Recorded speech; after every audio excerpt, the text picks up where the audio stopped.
Responsive mode committees are probably some of the important committees that we actually have in BBSRC. You will get to see the breadth and depth of the cutting edge bioscience in the UK. You can understand what they're trying to do way ahead of the actual published science that's coming out. It's great fun. The chair is really important because they are responsible for sort of ensuring that the meetings and the applications are discussed in a consistent, a robust and a fair manner, because we need to make sure that the wider community are confident in the recommendations that we're making and in the proposals that we're actually investing in. I feel, as I say, honoured to be able to do this and to support that process and give something back to the scientific community. To sit in a room with other scientists talking about science is a fantastic opportunity, so it's a hugely rewarding process. Well, having been both a chair and an introducing member, actually the role is quite different. So the chair doesn't drill down into the detail as much, but sort of takes that broader overview.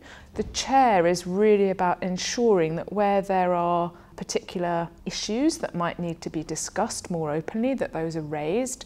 You have to take a different mentality from being the introducing member. Now you're leading the discussion, but you should not be influencing it.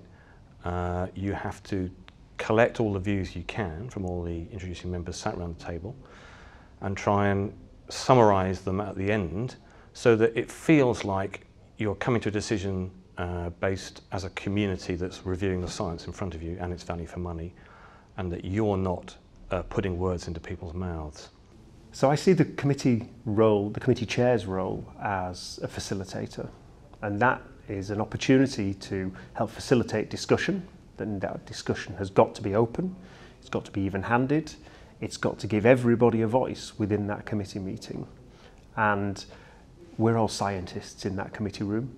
And one of the most important things that scientists respond to, yes, we enjoy disagreement, yes, we enjoy debate, but we respond to evidence. And the secret as a committee chair is to make sure that all of the discussions that are going on are evidence-based, and that should lead to a fair, even-handed discussion within the committee. Disagreements tend to arise, but these are quite seldom. When they do, and the introducing members have differing opinions, then one can open the discussion up to other members around the table for discussion. We'll often defer grants to enable somebody else to have a more thorough look at it.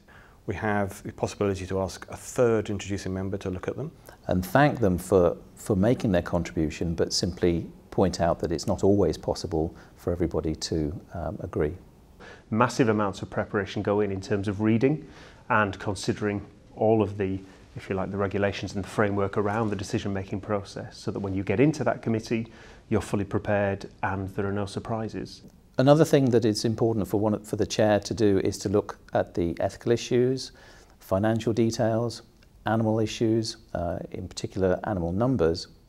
So ranking the proposals is the chief goal of the panel meeting itself, to come up with a ranked list of recommended funding for the office. And this is achieved again with all panel members present, and it's made clear that the process of ranking involves everybody's opinion and is unbiased. You need to try and have in mind the grants that you know are going to be close to or above the funding limit that's likely to be there in that round, the top 20, 30 grants perhaps. So you're aware of what they all are, and remind yourself just before that discussion what the salient points about those grants were.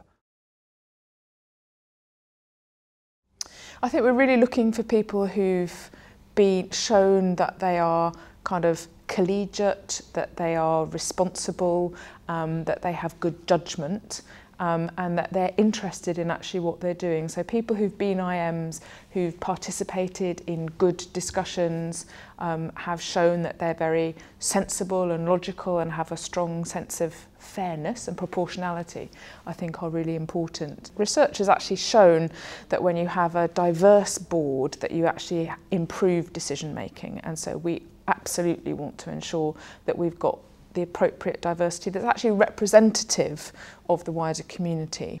The skills I use are one to listen and try and extract information from the introducing members for the various proposals.